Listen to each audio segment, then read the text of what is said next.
बस बहुत हो गया, अब मुझसे और सहन नहीं होता। अब मैं यहाँ एक पल नहीं रुकूंगा। शांति, तुम्हारी बहुओं ने तो मेरा जीना हराम कर दिया है। केवल 1 महीने ही तो हुआ है बच्चों के साथ उनके शहर आए हुए, लेकिन इस 1 महीने में ही जी भर गया है। अरे गाँव में अच्छा भला गुजारा चल रहा था। साल भर से अंगीठी पर सेकी हुई जली भुनी सूखी रूखी रोटी चाहे जैसी भी हो खाकर गुजारा हो ही रहा था ना। कमबख्त मेरी ही अकल पर पत्थर पड़ गए थे जो सोच बैठा कि बेटों के घर में बहुओं के हाथ के बने अच्छे अच्छे पकवान खाने को मिलेंगे। कमबख्त ये जीभ की लालसा ही दगा दे गई। पता है शांति, अपना घर छोड़ने से पहले एक पल को तो मन में विचार भी आया था कि बहुएं तेज तर्रार हैं, किसी बड़े छोटे का लिहाज नहीं करती। अगर कभी कुछ उल्टा सीधा बोल देंगी तो कैसे सहन करूँगा। कहते कहते दमा के मरीज सोहनलाल जी को खांसी छिड़ गई और फिर कुछ संभल कर बोले, लेकिन शांति क्षणिक सुख की लालसा के आगे आत्म स्वाभिमान ने भी घुटने टेक दिए और बेटों के कहने मात्र से ही खुशी खुशी उनके साथ शहर आ गया, ये नर्क से भी बदतर जिंदगी जीने के लिए। पर अब मैंने फैसला ले लिया है शांति, अब मैं किसी की एक नहीं सुनूंगा और तुम भी मुझे यहाँ रुकने को नहीं कहोगी। 72 वर्षीय सोहनलाल जी अपनी दिवंगत पत्नी की तस्वीर को देखते हुए बड़बड़ाते जा रहे थे। भरा पूरा परिवार होते हुए भी उनका अपना कोई नहीं था, इसलिए पत्नी की तस्वीर से बात करके अपने दिल का गुबार हल्का कर लिया करते थे। उन्हें ऐसा लगता था जैसे वो उनकी बातें सुन रही हैं। दरअसल 1 वर्ष पहले तक तो सोहनलाल जी अपनी पत्नी शांति के साथ अपने गाँव में रहा करते थे और खेती बाड़ी किया करते थे। उनके 2 बेटे थे, दोनों ही बेटे शहर में रहा करते थे। 1 वर्ष पूर्व ही उनकी पत्नी शांति का निधन हो गया था। पत्नी क्या गई, उनकी तो जैसे जिंदगी ही चली गई। बेटे बहू औपचारिकता निभाकर अपने अपने घर चलते बने थे। गांव में अकेले रह गए थे तो केवल सोहनलाल जी, जिन्होंने 1 गिलास पानी भी कभी स्वयं उठाकर नहीं पिया था, अब चूल्हे पर रोटियां सेकने लगे थे। अंगीठी के धुएं से अक्सर उन्हें खांसी छिड़ जाती थी। जैसे तैसे पकाकर नमक और प्याज के साथ वो जली भुनी रोटियां निगल लिया करते थे। पर बेस्वाद खाना खाते खाते पत्नी के हाथों के बने खाने को याद करने लगते तो आंखें गीली हो जाती।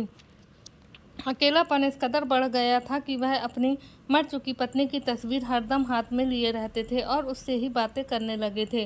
कुछ गांव के लोग उन्हें ऐसे देखकर उनका मजाक बनाते थे, जबकि पड़ोसी उनकी हालत को समझते थे। वह जानते थे कि ये पागलपन नहीं, अकेलापन है जो उन्हें अंदर ही अंदर खाए जा रहा है। सोहनलाल जी की ऐसी हालत देखकर उनके पड़ोसियों ने उनके बड़े बेटे को फ़ोन किया और उनकी मानसिक स्थिति के बारे में सूचना दी और उन्हें अपने साथ रखने को कहा। बड़े बेटे बूढ़े पिता को अपने पास रखने के लिए दोनों बहुएं हरगिज राजी नहीं थीं, परंतु लोकलाज के डर से उनके दोनों बेटे उन्हें अपने साथ शहर ले आए। सोहनलाल जी भी स्वादिष्ट खाना खाने का अरमान लिए बेटों के साथ खुशी खुशी चल दिए। दोनों बेटों ने अपने पिता को 1-1 महीना अपने पास रखने का तय कर लिया। पहले बड़ा बेटा उन्हें अपने घर ले गया। पोता पोती के साथ हंसते बोलते समय अच्छा गुजर जाएगा, ये सोचकर सोहनलाल जी के दिल में बड़े बेटे के घर जाने की उत्सुकता थी। लेकिन घर पहुंचने के बाद पता चला कि बड़े बेटे और बड़ी बहू ने अपने दोनों बच्चों का दाखिला मुंबई की एक यूनिवर्सिटी में करवा दिया है। अब वह दोनों वहीं रहकर पढ़ाई करते हैं। ये बात सुनकर सोहनलाल जी आश्चर्यचकित रह गए कि अब ज़माना कितना बदल चुका है। लेकिन अभी शायद उन्हें एक सरप्राइज़ और मिलना बाकी था, और वो ये कि उनकी समधन जी यानी कि बहू की माँ भी उनके बेटे के घर पर ही रहती थी। अपनी समधन को अपने बेटे के घर में देखकर सोहनलाल जी कुछ असहज महसूस कर रहे थे। खैर, जैसे तैसे मन को समझाते हुए वहाँ रहने लगे। बेटे के घर रहते हुए 2 वक्त की रोटी तो नसीब हो रही थी, लेकिन वह अपनापन जिसके लिए वह तरस रहे थे वह दूर दूर तक नहीं था। बेटा बहू और बहू की माँ तीनों एक साथ बैठकर तरह तरह के पकवान खाते और सोहनलाल जी को उनके कमरे में ही दाल रोटी पहुंचा दी जाती, क्योंकि बेटे ने उन्हें उनके कमरे से बाहर निकलने को मना किया था।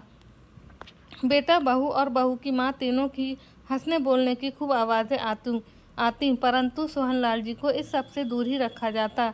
ये सब देखकर मन ही मन पत्नी से बात करते हुए बड़बड़ाने लगते, शांति, क्या तुमने कभी उल्टी गंगा बहती देखी है? यहाँ देखो, खुद का बाप तो पल पल अपनेपन को और अच्छा खाना खाने को तरस रहा है, और हमारा बेटा अपनी सास को बिठाकर बढ़िया पकवान खिला रहा है, उसके साथ हालचाल बांट रहा है, अपनापन जता रहा है। मैं कुछ मांगता हूँ तो ये लोग कहते हैं इस उम्र में परहेज रखना चाहिए। बहू की माँ भी तो बूढ़ी है, तो क्या उसे ये सब खाकर बीमारियाँ नहीं होंगी? वाह ईश्वर, तेरी लीला अपरंपार है। कुछ दिन बीते तो अपने बेटे को कह दिया कि मेरा यहाँ दिल नहीं लग रहा, छोटे बेटे के घर ही छोड़ दे, कम से कम वहाँ बच्चों के साथ तो दिल लग ही जाएगा। पिता के कहने पर बेटे ने उन्हें छोटे बेटे के घर छोड़ दिया, लेकिन छोटी बहू तो 2 कदम और आगे निकली। ससुर जी को अपने घर में देखते ही उसने तुरंत अपनी जेठानी को फ़ोन कर दिया। क्यों भाभी, हमारे बीच तो एक महीने का तय हुआ था ना, अभी तो 20 दिन ही बीते थे। ऐसा भी क्या हो गया था जो आपने बाबूजी को 20 दिन में ही अपने घर से चलता कर दिया? दूसरी ओर से जाने क्या जवाब आया तो छोटी बहू बोल पड़ी, ऐसे है तो उन्हें भी 20 दिन में रखेंगे और 21 दिन में आपके घर भेज देंगे। कहते हुए छोटी बहू ने फ़ोन पटक दिया। बड़े बेटे बहू के घर में कम से कम एक कमरा तो उन्हें नसीब हो रहा था, जहां बैठकर वह आराम से अपनी फूटी किस्मत पर आंसू बहा सकते थे। लेकिन छोटी बहू के घर पर तो एक कमरा भी ना मिला। एक स्टोर रूम में ही सोहनलाल जी का बिस्तर लगा दिया गया और बच्चों को उनके पास न जाने की हिदायत दे दी। बच्चों को आते जाते देखने के लिए कभी वह आंगन में आकर बैठ भी जाते तो भी उन्हें दूर से ही देखते रहते, परंतु चाहकर भी उनसे बात न कर पाते, उन्हें कहानी न सुना पाते। बच्चे यहाँ वहाँ खेलते रहते, पर मजाल है जो कभी दादाजी से बात भी कर लें। उन्हें मालूम था कि अगर बात करते समय उनकी माँ ने उन्हें देख लिया तो कमरे में ले जाकर उनकी ऐसी पिटाई होगी कि नानी याद आ जाएगी। एक दिन सुबह उठकर बाहर चारपाई पर आकर बैठे तो आवाज़ सुनाई दी। छोटी बहू अपने पति से कह रही थी, सुनो तो, मेरे पास ये 500 रुपये का फटा पुराना नोट है। दूध वाला सब्जी वाला कोई भी लेने को तैयार नहीं है, आप ही इसे चला लेना। इसके बदले मुझे एक करारा नोट दे दो, आज मुझे सहेलियों के साथ पार्टी पर जाना है। सोहनलाल जी भी की आदत से मजबूर थे, कुछ गलत होते देखते तो टोक देते थे। बेटे के जाने के बाद उन्होंने बहू को समझाते हुए कह दिया कि बहू, बच्चे बहुत नटखट हो गए हैं, सहेलियों के साथ घूमने फिरने की बजाय थोड़ा उन पर ध्यान दिया करो। ये बात तो जैसे छोटी बहू को कांटे की तरह चुभ गई और चिल्लाती हुई बोली, आपको क्या लगता है मैं सारा दिन आवारागर्दी करती हूँ? बाहर ना जाऊँ तो क्या सारा दिन आपकी खांसी की आवाज़ सुनती रहूँ? और वैसे भी मेरे बच्चे बहुत समझदार हैं, आपको उनकी चिंता करने की कोई ज़रूरत नहीं है। छोटी बहू के मुंह से ऐसी बातें सुनते हुए सोहनलाल जी को लगा जैसे वो छोटी बहू ना हो, कोई ज्वालामुखी हो जो उन पर आग उगलते अंगारे बरसा रही हो। उम्र का ही तकाजा है जो अच्छे अच्छों को अपने समक्ष घुटने टेकने पर मजबूर कर देती है। कभी ऐसा समय हुआ करता था जब मेरे सामने आवाज़ उठाने की किसी की हिम्मत नहीं होती थी, और आज ये समय आ गया है कि मेरी बहुएं भी मेरी इज्जत उतारकर अपने पांव तले रौंद देती हैं, और नालायक बेटों को तो अपनी पत्नियों की चाकरी के अलावा और कोई काम ही नहीं है। बूढ़ा पिता तो उनकी दुनिया में जैसे आता ही नहीं। सोचते हुए बूढ़ी आंखों का रो रो कर बुरा हाल हो गया। जलालत भरे आंसू पीकर वे अपने बिस्तर पर आकर निढाल से लेट गए। फिर पत्नी की तस्वीर से ही कहने लगे, शांति मुझे क्यों न ले गई अपने साथ? क्यों मुझे इस उम्र में कष्ट सहन करने के लिए छोड़ दिया? जिन बच्चों को जीते रहो, सदा सुखी रहो जैसे आशीर्वाद देते कभी थकते न थे हम दोनों, आज उन्हीं बच्चों के लिए मन से बद्दुआ ही निकल रही है। नालायक नामुराद जैसे शब्द मुंह तक आते आते रह जाते हैं। जिस औलाद को पाला पोसा, समाज में उठना बैठना सिखाया, आज वही औलाद कद्र नहीं जानती। कभी गलती से किसी बात में सलाह दिए भी बैठता हूँ तो कहते हैं, बाबूजी आप तो चुप ही रहिए, आप नहीं समझेंगे। सच कहूँ तो दिल करता है कि खींच के एक तमाचा जड़ दूँ, लेकिन चुप रहने में ही भलाई है, ये सोचकर अपने आप को रोक लेता हूँ। अजी आप अपना दिल छोटा मत कीजिए, बच्चे नादान हैं, लेकिन आप तो समझदारी दिखाइए। ये तो सोचिए कि कम से कम आपको 2 वक्त की रोटी तो खिला रहे हैं। माँ, अब बेकार की बातें सोच सोच कर परेशान मत होइए। सोहनलाल जी को ऐसा लगा जैसे उनकी पत्नी शांति उन्हें समझा रही है। नहीं शांति, मुझे भी अपने साथ ले चलो। कहते कहते सोहनलाल जी नींद में ही बड़बड़ाने लगे और अचानक उनकी आँख खुल गई। चारों ओर देखा लेकिन शांति कहीं नहीं दिखी। अगले दिन सुबह उठे तो वे फैसला ले चुके थे कि अब अपने घर लौट जाना ही बेहतर होगा। अपने पुराने से बैग में अपने सारे कपड़े रख दिए और तैयार होकर बाहर आ गए। बेटे ने उन्हें हैरानी भरी नज़रों से देखा, लेकिन इससे पहले कि वह कुछ पूछता, सोहनलाल जी बोल उठे, बेटा अब मैं यहाँ रहना नहीं चाहता, बेहतर होगा कि मुझे स्टेशन तक छोड़ दे, आगे मैं खुद ही चला जाऊँगा। ससुर जी की बात सुनते ही छोटी बहू के चेहरे पर चमक आ गई और खुशी से बोली, मैं तो पहले ही कह रही थी कि बाबूजी का यहाँ दिल नहीं लगेगा, वह अपने गांव में ही ठीक हैं। आप जल्दी से उन्हें स्टेशन पर छोड़ आइए, फिर आपको ऑफिस भी जाना है। ऐसा कहकर छोटी बहू अपने काम में मशगूल हो गई और पत्नी की आज्ञा का पालन करते हुए जब छोटा बेटा उन्हें स्टेशन तक छोड़ने आया तो अपनी जेब से 500 का नोट निकालते हुए बोला, बाबूजी ये पैसे रख लीजिए, रास्ते में काम आएंगे। सोहनलाल जी ने ध्यान से देखा तो वह वही छोटा पुराना नोट था जिसे ना तो दूध वाला लेने को तैयार था और ना ही सब्जी वाला। कभी सोहनलाल जी अपने बेटे के चेहरे को देखते तो कभी मैले कुचले और बीच से फटे उस नोट को। एक बार तो दिल में आया कि उस नोट को वापस बेटे के हाथ में थमाकर बोल दें कि इस नोट को अपने पास ही रखो, मैं तुम्हारी इस मेहरबानी के बिना भी अपने घर वापस जा सकता हूँ।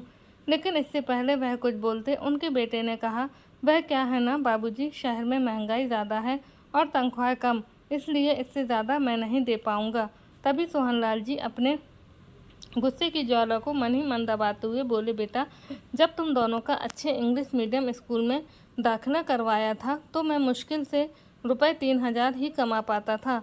1000 तो केवल तुम्हारी पढ़ाई पर ही खर्च होते थे। महंगाई उस समय भी बहुत थी जब अपने दोस्तों की देखा देखी तुम अच्छे अच्छे कपड़ों और खिलौनों की डिमांड करते थे, लेकिन मैंने तुम्हारी फरमाइशें बराबर पूरी की थी। तुम एक चीज़ मांगते थे तो मैं 2 लाकर देता था। खैर वक्त वक्त की बात है। सोहनलाल जी बोलते जा रहे थे लेकिन उनका बेटा ट्रेन से नीचे उतर चुका था और ट्रेन धीमी गति से चलने लगी। गांव में अपने घर पहुंचे तो सोहनलाल जी को कुछ संतुष्टि हुई। उन्होंने अपने साफे से पसीना पोंछा और चारपाई पर पसर गए। आह कितनी शांति है यहाँ। लेकिन फिर से वही अकेलापन और फिर से वही धुआं उगलती अंगीठी। परंतु फिर भी बिना किसी की 2 बातें सुने आराम से रोटी खाएंगे, इस बात का सुकून था उन्हें। कभी मन किया तो रोटी बना लेते, नहीं तो उदास हुए लेटे रहते थे। धीरे धीरे शरीर और अधिक ढलने लगा और तबीयत खराब रहने लगी। कभी कभार पड़ोसी मिलने आ जाते थे तो उन्हें दवाई वगैरह दे जाते थे। दमे की बीमारी के कारण उनकी हालत थोड़ी और बिगड़ी तो कमजोरी के कारण रोटी बनाने से भी लाचार हो गए।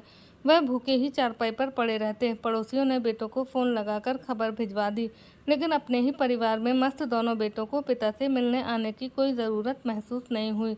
भूखे रहने के कारण उनकी हालत दिन ब दिन बिगड़ती जा रही थी। अब तो गांव के रिश्तेदार और पड़ोसियों ने भी बेटों को फ़ोन करना बंद कर दिया था, क्योंकि बेटों ने तो जैसे ठान लिया था कि केवल अपने पिता के अंतिम दर्शन करने ही आएंगे। एक दिन उनकी हालत इतनी बिगड़ गई कि सोहनलाल जी ने बिस्तर पकड़ लिया। वह उठ बैठने और बोलने से भी लाचार हो गए। पड़ोसियों ने उनके बेटों को फिर से फ़ोन किया और खबर दी कि उनके पिता की हालत बहुत ज़्यादा गंभीर है। यदि वे आखिरी बार उनसे मिलना चाहते हैं तो जल्द से जल्द उनके पास पहुंच जाएं। इतना सुनकर दोनों बहुओं के मन में एक खुशी की लहर दौड़ गई कि चलो अब रोज़ रोज़ की झंझट से हमेशा के लिए छुटकारा मिल जाएगा। नहीं तो आए दिन कभी बुखार तो कभी खांसी, कभी यहाँ दर्द तो कभी वहाँ दर्द। यहाँ अपनी ज़िंदगी में हम इतने व्यस्त हैं, कौन सेवा करे चारपाई पर पड़े बूढ़े बाप की। बेटों के साथ दोनों बहुएं बड़ी चहकती हुई गांव में पहुंची और घर के अंदर आते ही दोनों के चेहरे पर एकाएक शोक और संताप व्याप्त हो गया। दोनों की दोनों ऐसे फुट फुट कर रोते हुए अपने आंचल को भिगोने लगी जैसे उनकी दुनिया ही लुट गई हो। हालांकि आस पड़ोस के सारे लोग जानते थे कि जिस बूढ़े ससुर को देवता मानने का दिखावा करते हुए ये दोनों दहाड़े मार मार कर रो रही हैं, उस ससुर को तो 2 वक्त की इज्जत की रोटी भी कभी इन दोनों से ना खिलाई गई होगी।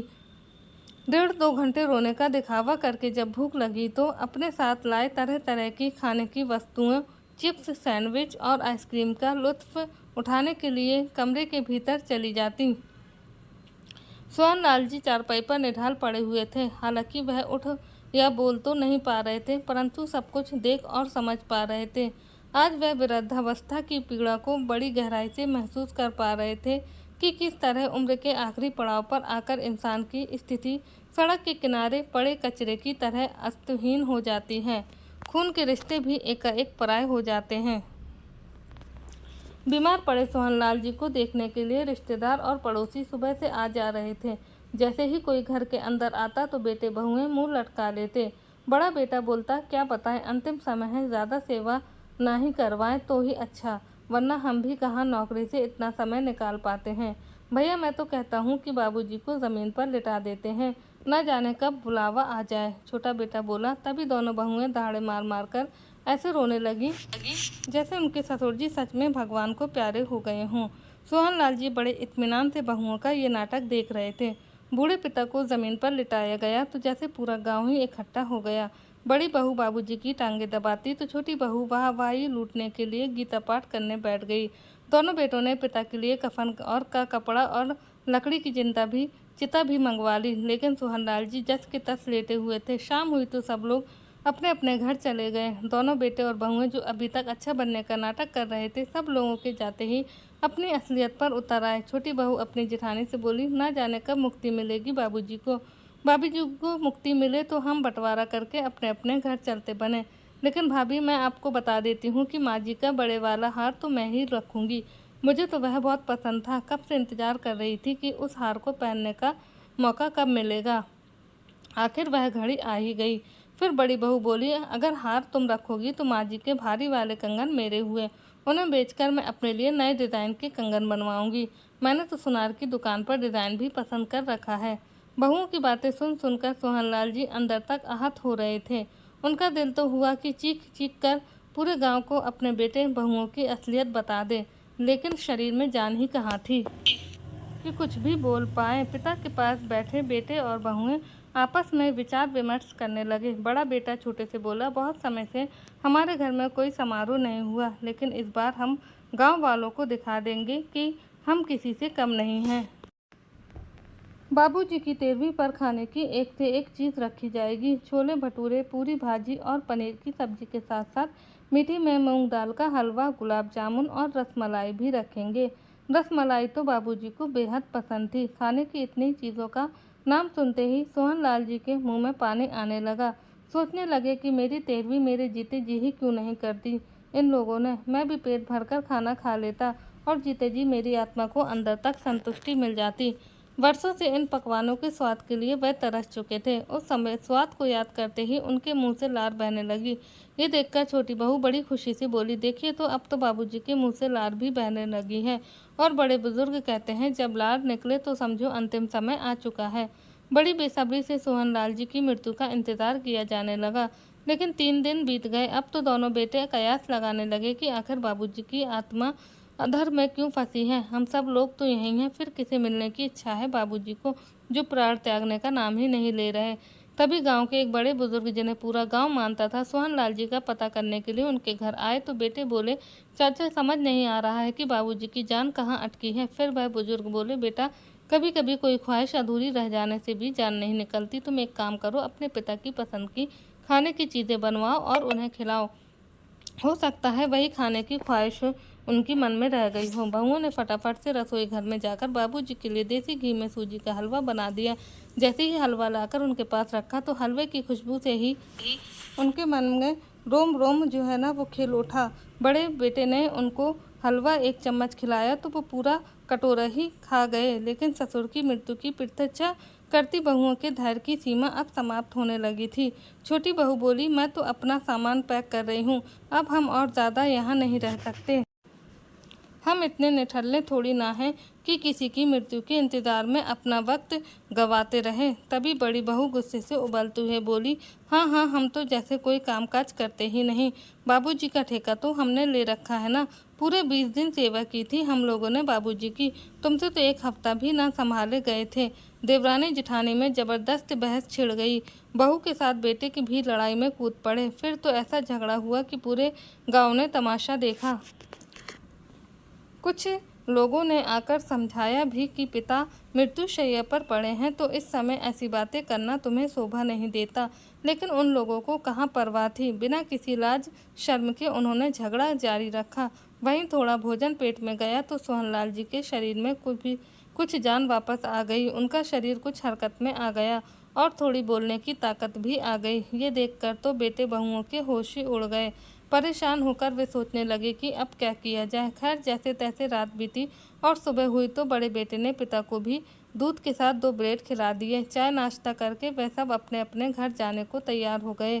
फिर गांव के बड़े बुजुर्गों ने समझाया कि अब उनके पिता भी उन्हीं की जिम्मेदारी है और उनकी सेवा करना बेटों का कर्तव्य है, इसलिए उन्हें अपने साथ ही ले जाएं। छोटी बहू अपने पति को एक कोने में ले गई और नाक में भौं चढ़ाते हुए बोली, मेरी एक बात कान खोलकर सुन लो, आप बाबूजी को अपने साथ रखने के लिए हरगिज तैयार मत होना। वह तो बिस्तर पर पड़े हैं और मुझसे उनकी गंदगी न उठाई जाएगी। बड़ी बहू ने भी धीमे से अपने पति के कान में कहा, कोई ज़रूरत नहीं है बिना मतलब आफत मोल लेने की। जब बूढ़े पिता को अपने साथ ले जाने में दोनों बेटे आनाकानी करने लगे तो ये सब देखकर सोहनलाल जी की आंखें छलछला उठी। हाथ जोड़कर अपने बेटे और बहुओं से बोले, तुम लोग अपने अपने घर जाओ, मैं यहाँ कैसे रहूँगा ये मैं खुद ही देख लूँगा। पिता के इतना कहने की देर थी कि वह सब तुरंत अपना सामान उठाकर चुपचाप निकलते बने और आखिरकार 5 दिन से चलते आ रहे बेटे बहुओं के नाटक का अंत हुआ। एक दो दिन और बीते तो सोहनलाल जी की हालत कुछ और सुधरी, लेकिन अब वह गंभीर सोच विचार में डूबे हुए थे। बार बार अपनी पत्नी शांति की तस्वीर से ही पूछने लगते, ये है हमारी औलाद, लानत है ऐसी संतान पर। यही बेटे थे जिनकी ख्वाहिशें पूरी करने में मैं कभी पीछे नहीं हटा। आखिर बेटों की परवरिश में हमने कमी कहाँ छोड़ी थी। बच्चों के लिए वर्षों की तपस्या में खुद को झोंक दिया था, लेकिन अपनी कठिन परिस्थितियों का बच्चों को पल भर भी आभास नहीं होने दिया था। आज उन्हीं बच्चों को मुझसे छुटकारा पाने की इतनी जल्दी थी कि मेरी जीते जी घर पर सफ़ेद कफन और चिता मंगवा कर रख दी और मेरे मरने की राह देखने लगे। मुझे अनाथ करके जाने में आज उन्होंने एक पल की भी देरी नहीं की। अपने ही संतान ने वृद्धावस्था के हर कदम पर मेरे स्वाभिमान को इतना आहत किया है कि मैं जीते जी स्वयं को मृत महसूस कर रहा हूँ। आत्ममंथन करते करते आज उन्होंने एक निर्णय लिया। उन्होंने गांव के सरपंच को बुलाया और अपना फैसला बताते हुए उन्हें अपने अगले कदम के बारे में बताया। ऐसा फैसला लेने से पहले एक बार फिर सोच लो सोहनलाल, सरपंच ने कहा। तो सोहनलाल जी बोले, अपनी ही औलाद की अपेक्षा ने मुझे अंदर तक इस कदर तोड़ दिया है कि मेरे पास कोई और रास्ता नहीं है। सोहनलाल जी ने अगले 2 दिनों में अपने फैसले को व्यवहारिक रूप दे दिया और उसके बाद भरी आंखें लिए वृद्ध आश्रम में रहने चले गए। करीब 6 महीने बीत गए और एक दिन गांव के सरपंच ने दोनों बेटों को फ़ोन किया और बताया कि उनके पिता परलोक सिधार गए हैं। पिता के घर, जमीन और जायदाद के बंटवारे में दोनों बेटों के हिस्से में क्या क्या आएगा, इस बात का फैसला दोनों ने पहले ही आपस में कर लिया था। बंटवारे की पूरी तैयारी के साथ दोनों बेटे गांव पहुंचे। आंसू बहाते हुए पिता के शरीर को मुखाग्नि दी और जब घर पहुंचे तो पड़ोसियों और रिश्तेदारों के जाने का इंतजार किए बिना दोनों बेटों और बहुओं ने सबसे नज़र चुराकर पिता के कमरे का दरवाज़ा खोला। उस समय चारों के चेहरे पर एक कुटिल मुस्कान फैली हुई थी। दोनों बेटों को नोटों के बंडल अपने आगे पीछे नाचते हुए दिखाई दे रहे थे, तो वही दोनों बहुओं की आंखें माँ जी के गहनों पर एक नज़र डालने को ही बेताब हो रही थी। पिताजी की अलमारी खोलकर उसमें से वह दोनों संदूक निकाले जिनमें माँ के गहने और घर के और खेतों के कागजात रखे जाते थे। यहाँ वहाँ ताका झांकी की तो संदूक की चाबियां भी मिल गईं। बड़ी खुशी से बड़ी बहू ने पहला संदूक खोला तो देखते ही सबके चेहरे पर निराशा के भाव आ गए। अरे, इस संदूक में तो माँ के गहने होने चाहिए थे, पर यहाँ तो देखो, इसमें तो आप लोगों के बचपन की तस्वीरें पड़ी हैं। और ये क्या है? छोटे बच्चों के खिलौने? ये सब चीज़ें भी कोई संदूक में रखता है क्या? तभी बड़ा बेटा बोला, हम बचपन में इन्हीं खिलौनों से खेला करते थे। कितनी खट्टी मीठी यादें जुड़ी थी इन खिलौनों के साथ हमारी, इसलिए माँ ने इन्हें सहज कर रख दिया होगा। दोनों बहुएं एक के बाद एक सामान निकालकर फेंकती जा रही थीं।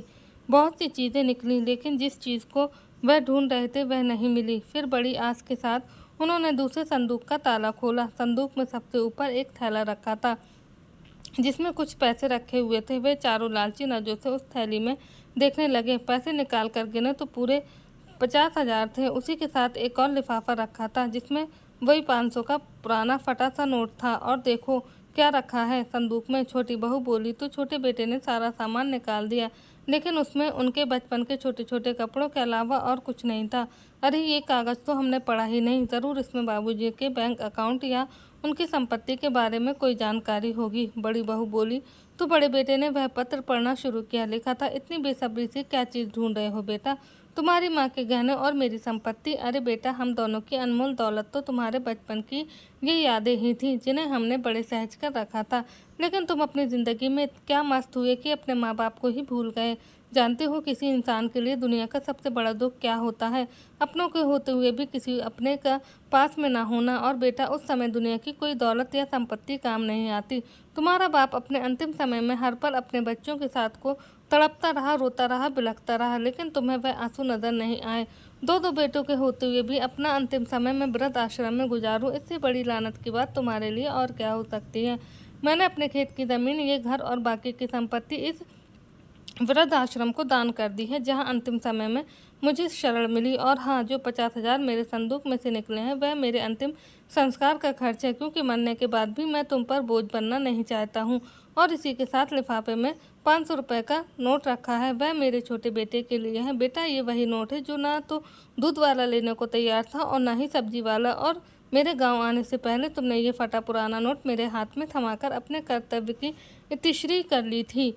भगवान से दुआ करता हूँ कि जैसा मेरे साथ हुआ वैसे दिन तुम लोगों को कभी ना देखने पड़े। लेकिन कुदरत का उसूल है, जो हम किसी को देते हैं वह हमारे पास लौट कर वापस ज़रूर आता है। पत्र पढ़ते पढ़ते बड़े बेटे की आवाज़ कांपने लगी और छोटा बेटा फूट फूट कर रोने लगा, और दोनों बहुएं अपना अपना सर पकड़कर जमीन पर धम से बैठ गईं। कहानी का अंत यहीं पर होता है।